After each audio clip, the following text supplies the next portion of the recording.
Сколько у нас было войн, сколько раз сжигали сел, все мы это терпели и молились Всевышнему. Нам Всевышний дал Ахмад Хаджи. Он сказал свое слово: я со своим народом и буду до конца с ним. И был он до конца с народом.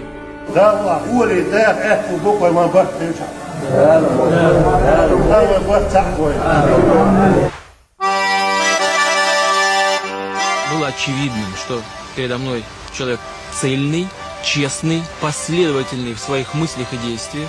Я понял, что Кадыров полагает, что построить счастливое будущее для своего народа и для Чечни вне Российской Федерации невозможно.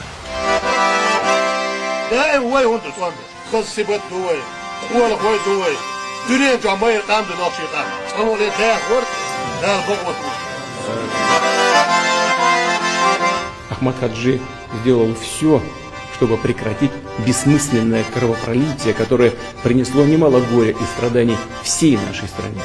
Уверен, память об Ахмаде Кадырове навсегда сохранится в благодарных сердцах жителей Чечни, всех граждан России, в наших сердцах.